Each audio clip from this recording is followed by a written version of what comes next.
আকাশ থেকে পড়া ঝিরিঝিরি বৃষ্টির কয়েক ফোঁটা সরাসরি রেহানার সেই ফ্যাকাশে চামড়ার ওপর গিয়ে পড়ল। বৃষ্টির জল চামড়া স্পর্শ করার সাথে সাথে রেহানার কপাল থেকে কালো রঙের ফুটন্ত ফেনা বের হতে লাগলো, যেন অ্যাসিড পড়েছে সেখানে। আর চোখের পাতাটি এক ঝটকায় খুলে গেল। চোখ দুটো কুচকুচে কালো, কোনো সাদা অংশ নেই। সেই চোখ সরাসরি মতির দিকে তাকিয়ে এক দানবীয় হিংস্রতায় চকচক করে উঠল। আষাঢ় মাসের মেঘলা রাত, কোনো বাতাস নেই, কিন্তু অবিরাম ঝিরঝির করে বৃষ্টি পড়ছে। বৃষ্টির শব্দে চারপাশ একঘেয়ে ঝুমঝুম আওয়াজে মুখর। কাদায় পা ডুবিয়ে শাহাবুদ্দিন আর মতি দাঁড়িয়ে আছে কাদের শিকদারের কাছারি ঘরের বারান্দায়। তাদের সামনে রাখা বাঁশের খাটিয়ার উপর শোয়ানো একটি লাশ। লাশটি সাধারণ সাদা কাফনের কাপড়ে নয়, বরং কুচকুচে কালো রঙের তেলতেলে মোমজামা দিয়ে মাথা থেকে পা পর্যন্ত মুড়ি দিয়ে বাঁধা। শাহাবুদ্দিন ভাই, আমার মা রেহানা 2.5 দিন ধইরা ছটপট কইরা মরছে। ডাক্তার কইছে জলাতঙ্ক রোগ। মরণের সময় সে এক ফোঁটা পানিও সহ্য করতে পারে নাই, তাই তারি মোমজামা দিয়া বাইন্দা রাখছি। শিকদার সাহেব, লাশ তো দাফন করতেই হইব, কিন্তু এই বৃষ্টির দিনে মোমজামা খুলমু কেমনে? আর কবরের স্থানে তো পানি জমা গেছে। খবরদার মোমজামা খুলবা না। দাফন করার আগ পর্যন্ত এই কাপড়ের উপর যেন বৃষ্টির এক ফোঁটা পানিও না পড়ে। সে পানি সহ্য করতে পারে না। পানি গায়ে পড়লে সে সে বড় অশান্তি করব। এই নেও 5,000 টাকা, কাম শেষ কইরা আইসা আরও পাইবা। উস্তাদ, রাইত বাড়তাছে, বৃষ্টিও থামার লক্ষণ নাই। চলেন ধরি। পানি ডরে মানুষ মরে শুনছি, কিন্তু মরা মানুষ যে পানি ডরায় এই প্রথম শুনলাম। তারা দুজনে মিলে কাঠিয়াটা কাঁধে তুলে নিল। কাদের শিকদার দ্রুত বাড়ির ভেতরে গিয়ে দরজা বন্ধ করে দিল।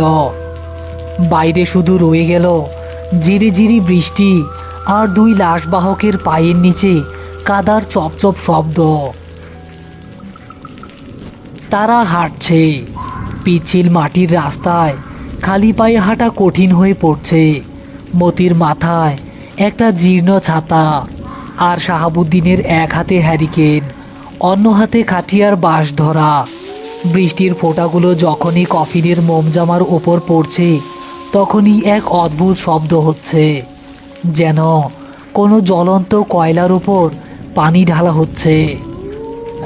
উস্তাদ, কুয়াশা নাই, কিন্তু চারপাশটা কেমন জানি ধোয়া ধোয়া লাগতাছে। আর এই লাশের শরীর থেকে কি গরম ভাব বাইর হইতাছে নাকি? আমার কাঁধের দিকে গরম তাপ লাগতাছে। কথা কম কমতি, মুখ বন্ধ রাখলে শরীরে জোর পাওয়া যায়। বৃষ্টির পানি থেকে হ্যারিকেনটা বাসা, আলো নিবলে এই পিচ্ছিল রাস্তায় পথ চলা যাইব না। হঠাৎ করে খাটিয়ার ভেতর থেকে একটা চাপা শব্দ শোনা গেল। কেউ যেন খুব দ্রুত এবং জোরে জোরে নিঃশ্বাস নিচ্ছে, ঠিক যেভাবে একটি তৃষ্ণার্ত কুকুর পানি না পেয়ে ছটফট করে। উস্তাদ, শুনলেন? লাশের ভিতর থেকে কেমন যেন শব্দ আইতাছে। জ্যান্ত মানুষও তো এমন কইরা নিঃশ্বাস নেয় না। সোজা সলমতি, লাশ জলাতঙ্কে মরলে তার শরীরে কিছু জীবাণু থাইকা যায়। বাতাস ঢোকার কারণে এমন শব্দ হইতে পারে। ভয় পাইস না তুই। তারা এখন একটি পুরনো শ্মশানঘাটের পাশ দিয়ে যাওয়া মাটির রাস্তায়। রাস্তার এক পাশে গভীর খাদ, অন্য পাশে বিলের পানি। হঠাৎ এক ঝলক দমকা হাওয়া এসে মতির হাতের ছাতাটা উল্টে দিল। একই সাথে বাতাসের ধাক্কায় কফিনের মাথার দিকের মোমজামার একটি জোর ছিঁড়ে গেল। উস্তাদ, বাতাসে তো ছাতা ভাঙা গেল, মোম জামাতেও তো ফাটল ধরছে। শাহাবুদ্দিন লণ্ঠনটা উঁচিয়ে দেখতে গেল। সে দেখল ছিঁড়ে যাওয়া অংশ দিয়ে রেহানার ফ্যাকাশে কপাল এবং চোখের একাংশ বেরিয়ে এসেছে।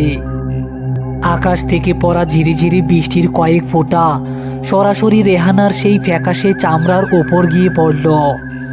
বৃষ্টির জল চামড়া স্পর্শ করার সাথে সাথে রেহানার কপাল থেকে কালো রঙের ফুটন্ত ফেনা বের হতে লাগলো, যেন অ্যাসিড পড়েছে সেখানে। আর চোখের পাতাটি এক ঝটকায় খুলে গেল।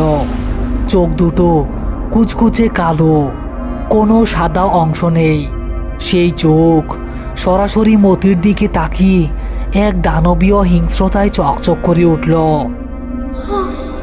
পানি, আমারে পানি দে, নইলে আজকে তোদের রক্ত খামু।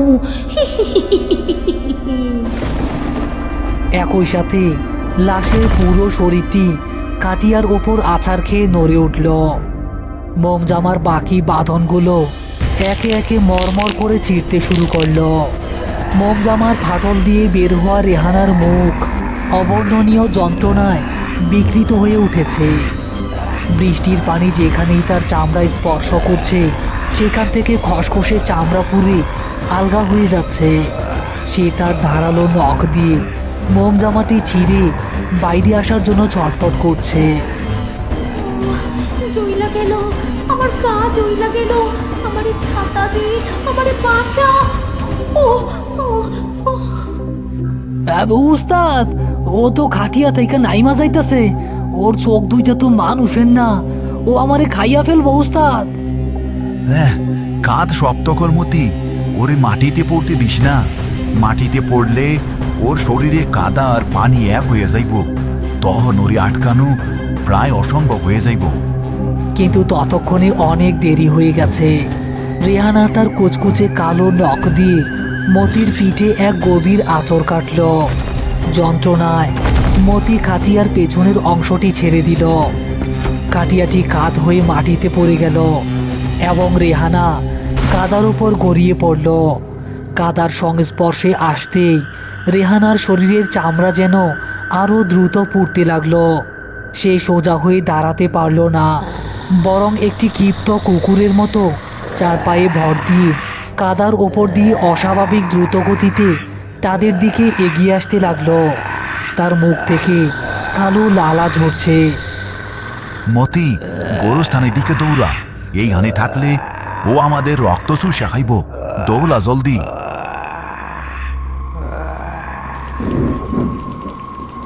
ঝিরিঝিরি বৃষ্টি এখন কিছুটা জোরে পড়তে শুরু করেছে। পুরো গোরস্থান কাদায় ঠিক ঠিক করছে। কাদের শিকদারের খুঁড়ে রাখা কবরটির ভেতর বৃষ্টির পানি জমে প্রায় 1 হাত পানি উঠে গেছে। শাহাবুদ্দিন আর মতি হাঁপাতে হাঁপাতে কবরের পাশে এসে দাঁড়ালো। পেছনেই শোনা যাচ্ছে কাদার ওপর দিয়ে কোনো ভারী কিছু টেনে আনার খসখস শব্দ। উস্তাদ, কবরে তো পানি জমছে। ও তো জলাতঙ্কের মরা। ও এই পানিতে কেমনে নামবো? ও আমাদের এইখানেই মাইরা ফেলবো উস্তাদ। মতি, ভয় পাইস না। পানি যেমন ওর শত্রু, আগুনও তেমন ওর শত্রু। এই সুন পানিতে পড়লে তপ্ত হইয়া উঠব। তুই কবরটার দিকে নজর রাখ। ঠিক তখনই ঝোপঝাড় ভেঙে রেহানা তাদের সামনে এসে দাঁড়ালো।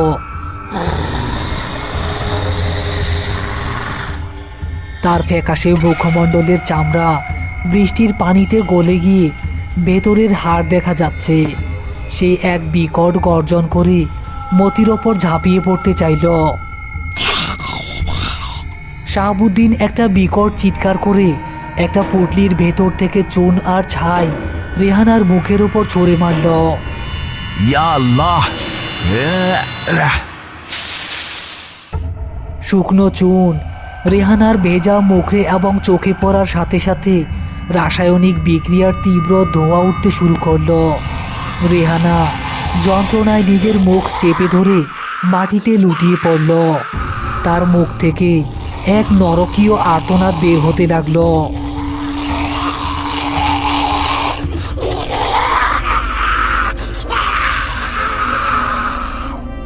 মতি, এইটাই সুযোগ, ওরে ধাক্কা দিয়া কবরের পানিতে ফেলা, জলদি। ইয়া আলী! মতি মরণপণ শক্তিতে রেহানার জ্বলন্ত শরীরটা ধাক্কা দিয়ে সেই জলমগ্ন কবরের ভেতর ফেলে দিল। কবরের পানিতে পড়ার সাথে সাথে রেহানার শরীরটি যেন ফুটন্ত তেলে পড়া বেগুনির মতো ছটফট করতে লাগলো। কবরের পানি লাল হয়ে উঠল।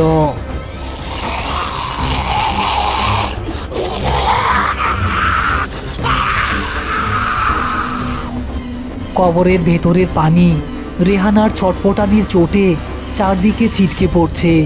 রেহানা পানির নিচ থেকে তার কালো হাত দুটো ওপরে বাড়িয়ে দিয়ে তাদের পা টেনে ধরার চেষ্টা করছে। মাটি বেমতি, কাদা মাটি চাপা দে, ওর মুখ বন্ধ কর। তারা দুজনে পাগলের মতো কোদাল দিয়ে চারপাশের ভেজা কাদামাটি কবরের ভেতর ফেলতে লাগলো। কাদা পড়ার সাথে সাথে ভেতরের গোংরানি শব্দটা আস্তে আস্তে দম বন্ধ হয়ে আসার মতো শোনা গেল। প্রায় আধা ঘন্টা চেষ্টার পর তারা কবরটি পুরোপুরি মাটি দিয়ে সমান করে দিল এবং ওপরে ভারী ভেজা কাঠ চাপা দিয়ে দিল। হ্যাঁ, উস্তাদ, শেষ হইছে? ও আর উইটা আসবো না তো? হ্যাঁ, বৃষ্টির পানিতে ওর শরীরের অপবিত্র অংশ গইলা শেষ হইয়া গেছে, ও আর উঠতে পারবো না। কিন্তু আমাদের পাওনাটা চোকাইতেই হইব। চল, শিকদার বাড়ি যায়। বৃষ্টি এখন একদম কমে গেছে। ভোরের আলো ফোটার ঠিক আগ মুহূর্তে শাহাবুদ্দিন আর মতি কাদের শিকদারের সদর দরজায় এসে ধাক্কা দিল। শিকদার সাহেব, শিকদার সাহেব, দরজা খোলেন, কাজ শেষ হইছে। ভেতর থেকে কোনো সারা শব্দ পাওয়া গেল না, কিন্তু তারা খেয়াল করল সদর দরজাটি সামান্য ফাঁক হয়ে আছে। মতি আলতো করে ধাক্কা দিতেই দরজাটি খুলে গেল। উঠানে পা রাখতে তাদের চোখ গেল মাঝখানের কুয়া বা পানির ইদারার দিকে। ইদারার পাশে কাদের শিকদারের ছাতাটি পড়ে আছে, আর ইদারার ভেতরের পানির ওপর কাদের শিকদারের মৃতদেহটি উপর হয়ে ভাসছে। তার মুখটি পানির নিচে এবং তার চোখ দুটো ঠিক রেহানার মতো কুঁচকে কালো হয়ে আছে, যেন মৃত্যুর ঠিক আগ মুহূর্তে সে প্রচণ্ড কোনো আতঙ্কে নিজের মাথা নিজেই পানির বালতিতে ডুবিয়ে দিয়েছিল। উস্তাদ, এইগুলা কি? মতি দেখল কাদের শিকদারের দেওয়া 5,000 টাকার নোটগুলো এখন আর টাকা নেই। সেগুলো ভিজে চ্যাপচ্যাপে কাদায় পরিণত হয়ে গেছে, যা থেকে পচা নর্দমার গন্ধ বের হচ্ছে। চল মতি, এই বাড়ির পাওনা মাটি আর পানি মিলাইয়া শুকাইয়া দিছে। এইখানে আমাদের আর কোনো কাজ নাই। তারা দুজনে কাদামাখা শরীরে গ্রামের মেঠো পথ ধরে চলে গেল। পেছনে শুধু রয়ে গেল কাদের শিকদারের শূন্য বাড়ি আর ঝিরিঝিরি বৃষ্টির শেষ ফোঁটাগুলো। তারা চলে গেল, রেখে গেল এক অনন্ত নীরবতা আর এক ভয়াল সত্যের অবশেষ। আষাঢ়ের সেই মেঘলা রাতে যে রক্তের দাগ আর লোভের খেলা শুরু হয়েছিল, প্রকৃতি তার বিচার নিজের হাতে তুলে নিল। কাদের শিকদার ভেবেছিলেন টাকার জোরে মোমজামার আড়ালে নিজের অপরাধ আর পাপকে ঢেকে রাখবেন। মেয়ের ওপর হওয়া অন্যায় কিংবা অবহেলাকে জলাতঙ্ক রোগের বাহানায় মাটি চাপা দিতে চেয়েছিলেন। কিন্তু পাপ কখনো চাপা থাকে না। যে পানিকে তিনি ভয় পেতেন, প্রকৃতির সেই অমল জলধারায় শেষ পর্যন্ত তার জীবনের সমস্ত হিসাব চুকিয়ে দিল। লোভের দেওয়া চকচকে নোটগুলো মুহূর্তে পরিণত হলো পচা নর্দমার কাদায়। কারণ প্রকৃতির নিয়মে পাপের উপার্জনে কখনো শান্তি মেলে না। এই গল্প আমাদের মনে করিয়ে দেয় মানুষের ভেতরের ক্ষোভ, অবহেলা আর কুসংস্কার কতটা ভয়াবহ রূপ নিতে পারে। কখনো কখনো মানুষ নিজেই নিজের কর্মের দ্বারা এমন এক দানব তৈরি করে যা শেষে তাকেই গ্রাস করে নেয়। আজ রাতের এই ভৌতিক অভিজ্ঞতা কেবল দুটি লাশবাহকের গল্প নয়, এটি কর্মের ফল এবং প্রকৃতির নির্মম প্রতিশোধের এক জীবন্ত দলিল। চারপাশের অন্ধ কুসংস্কার আর লোভের অন্ধকার থেকে আমাদের নিজেদের মুক্ত রাখতে হবে। মানুষের ভেতরের আসল মানুষটি যেন কখনো হারিয়ে না যায়। বৃষ্টি রাতের এই গা শিউরে ওঠা রোমাঞ্চকর গল্পটি যদি আপনার ভালো লেগে থাকে তবে অবশ্যই ভিডিওটিতে একটি লাইক দিন এবং আপনার মূল্যবান অনুভূতি আমাদের কমেন্ট করে জানান। আপনার বন্ধুদের সাথে গল্পটি শেয়ার করতে ভুলবেন না। এই রকম আরও গা ছমছমে এবং শিক্ষণীয় গল্প শুনতে আমাদের চ্যানেলটি সাবস্ক্রাইব করে বেল আইকনটি প্রেস করে রাখুন। ততক্ষণ পর্যন্ত সাবধানে থাকুন, ভালো থাকুন আর দেখতে থাকুন ভালুকাই বাংলার অসাধারণ সব ভিডিও।